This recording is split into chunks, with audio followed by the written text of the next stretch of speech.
ಕುರ್ಚಿ ಕದನದ ಕ್ಲೈಮ್ಯಾಕ್ಸ್ ಹಂತಕ್ಕೆ ಇದೇ ಡಿಸೆಂಬರ್ 19, 20, 21 ವೇದಿಕೆ ಆಗುತ್ತಾ ದೆಹಲಿಯಲ್ಲಿ? ಪೂರಕ ವಾತಾವರಣ ಇದೆಯಾ? ಇದೊಂದು ಪ್ರಶ್ನೆ ಅಂತೂ ಇದೆ. ಯಾಕಂದ್ರೆ ಇವರೆಲ್ಲ ಶಸ್ತ್ರಾಭ್ಯಾಸವನ್ನ ವಿಪರೀತ ಮಟ್ಟದಲ್ಲಿ ಶುರು ಮಾಡಿರೋದು ನೋಡ್ತಾ ಇದ್ರೆ, ಯತೀಂದ್ರ ಹೇಳಿಕೆ ಬಳಿಕ DK ಶಿವಕುಮಾರ್ ಕೂಡ ನಾವು ಏನು ಕಡಿಮೆ ಇಲ್ಲ ಅಂತ ಅವ್ರ ಟೀಮ್ನವರು ಫುಲ್ ಅಲರ್ಟ್ ಆಗಿದ್ದಾರೆ. CM DCM ಆಪ್ತರ ನಡುವೆ ಡಿನ್ನರ್ ಪಾಲಿಟಿಕ್ಸ್ ಜೋರು. ಶನಿವಾರ ದೆಹಲಿಗೆ CM ಮತ್ತು DCM ಪ್ರಯಾಣವನ್ನ ಬೆಳೆಸಲಿದ್ದಾರೆ.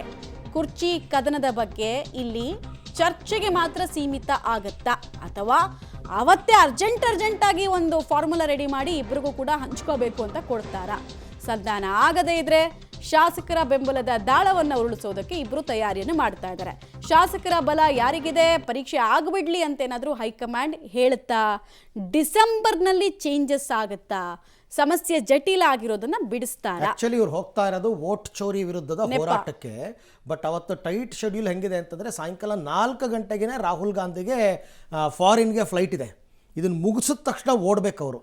ಆ ಅರ್ಜೆನ್ಸಿನಲ್ಲಿ ಕೂತು ಇವ್ರ ಜೊತೆ ಮಾತಾಡ್ತಾರಾ? ಅದಕ್ಕೆ ಅರ್ಜೆಂಟ್ ಆಗುತ್ತಾ ಅನ್ನೋದು ಪ್ರಶ್ನೆ.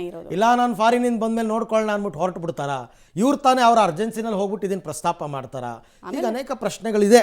CM ವಿಚಾರ ಮಾತ್ರ ಅಲ್ಲ, ನೆಕ್ಸ್ಟ್ KPCC ಅಧ್ಯಕ್ಷನ ವಿಚಾರ ಬರುತ್ತೆ. ಅಲ್ಲಿ ಎಲ್ಲ ಆಗ್ಬೇಕು. ಬೇರೆಯವ್ರನ್ನ ಹೆಂಗೆ ಪೊಲಿಟಿಕಲಿ ಅಕೊಮಡೇಟ್ ಮಾಡ್ತಾರೆ ಅನ್ನೋದು ಬರುತ್ತೆ. ಡೀಟೇಲ್ಸ್ ಕೊಡ್ತಾರೆ ಶ್ರೀನಿವಾಸ್ ನೇರ ಸಂಪರ್ಕದಲ್ಲಿ. ಶ್ರೀನಿವಾಸ್, ಈಗ ಜಗಳ ಬಿಡಿಸೋದು ಕೂಡ ಒಂದು ಕಲೆ, ಎಲ್ಲರಿಗೂ ಕೂಡ ಆ ಕಲೆ ಒಲಿಯಲ್ಲ. ಈ ಕ್ಷಣಕ್ಕೆ ನಮ್ಗೆ ರಾಹುಲ್ ಗಾಂಧಿ ಅವರ ಮೈಂಡ್ ಸೆಟ್ಟನ್ನು ಅಬ್ಸರ್ವ್ ಮಾಡ್ತಾ ಇದ್ರೆ ಕ್ಲೋಸ್ ಆಗಿ, ಅವ್ರು ಕೇಳಿಸ್ಕೊಳ್ಳೋಕ್ಕೆ ರೆಡಿ ಇಲ್ಲ, ಇನ್ನು ಬಿಡಿಸೋಕೆ ಹೆಂಗೆ ಹೋಗ್ತಾರೆ? ಸೊ ಈ ಮೀಟಿಂಗ್ನಲ್ಲಿ ಚರ್ಚೆಗೆ ಸೀಮಿತ ಆಗುತ್ತಾ ಅಥವಾ ಸೊಲ್ಯೂಷನ್ ತರಬಹುದಾ? ಮಮತಾ, ಗೊತ್ತಿಲ್ಲ. ಯಾಕಂತಂದ್ರೆ ಹೈಕಮಾಂಡ್ ನಾಯಕರು ವೇಣುಗೋಪಾಲ್, ಸೋನಿಯಾ ಗಾಂಧಿ ಅವರೆಲ್ಲ ಸಭೆ ಮಾಡಿದ್ರು ಇತ್ತೀಚೆಗೆ. ಅವರು ಯಾವುದೇ ನಿರ್ಧಾರಗಳನ್ನ ತೆಗೆದುಕೊಳ್ಳದೆ ಇನ್ನೊಂದು ಸಭೆಯನ್ನ ಮಾಡೋಣ ಅನ್ನುವಂತಹ ನಿರ್ಧಾರಕ್ಕೆ ದೆಹಲಿಯ ಸಭೆ ಬಂದಿತ್ತು. ಅದರ ನಡುವೆ ಅಧಿವೇಶನ ಹಿನ್ನೆಲೆಯಲ್ಲಿ CM DCM ಅವರು ಬ್ರೇಕ್ಫಾಸ್ಟಿಂಗ್ ಮೀಟಿಂಗ್ ಮಾಡಿ ಒಗ್ಗಟ್ಟನ್ನ ಪ್ರದರ್ಶನ ಮಾಡಿದ್ರು. ಯಾವಾಗ ಯತೀಂದ್ರ ಸಿದ್ದರಾಮಯ್ಯನವರು ಪದೇ ಸಿದ್ದರಾಮಯ್ಯನವರೇ ಮುಂದುವರಿತಾರೆ ಅನ್ನುವಂತಹ ಹೇಳಿಕೆಗಳನ್ನ ಕೊಡ್ತಿದ್ದಾರೆ, ಇದು ಎಲ್ಲ ಒಂದ್ ಕಡೆ ಪಕ್ಷ ಮತ್ತೆ ಸರ್ಕಾರಕ್ಕೆ ಡ್ಯಾಮೇಜ್ ಆಗಿದೆ. ಇದು ಸಹಜವಾಗಿ DK ಶಿವಕುಮಾರ್ ಬೆಂಬಲಿಗರ ಆಕ್ರೋಶಕ್ಕೆ ಕಾರಣವಾಗಿರುವಂತದ್ದು. ಹೀಗಾಗಿ ಶನಿವಾರ ದೆಹಲಿಗೆ ಹೋಗುವಂತ ಸಾಧ್ಯತೆ ಇದೆ.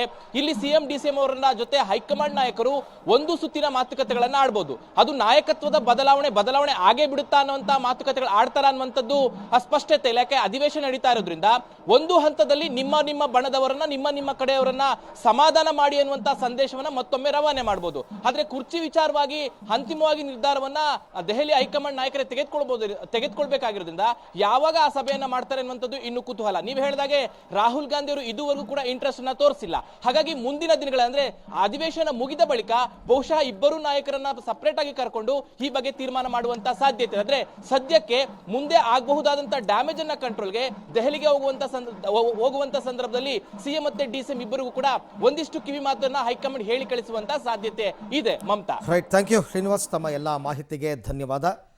ಅದು ಇವರು ದೆಹಲಿಗೆ ಹೋದ ದಿನ ಏನು ನಡೆಯುತ್ತೆ ಅನ್ನೋದ್ರ ಮೇಲೆ ಡಿಪೆಂಡ್.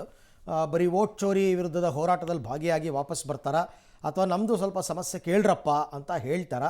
ಅದಕ್ಕೆ ಅವ್ರು ಯಾವ ರೀತಿ ಸ್ಪಂದಿಸ್ತಾರೆ ಎಲ್ಲ ನೋಡೋಣ. But all of a sudden ಆಗಿಬಿಡ್ಬೇಕು ಅಂದ್ರೆ ಕಷ್ಟ.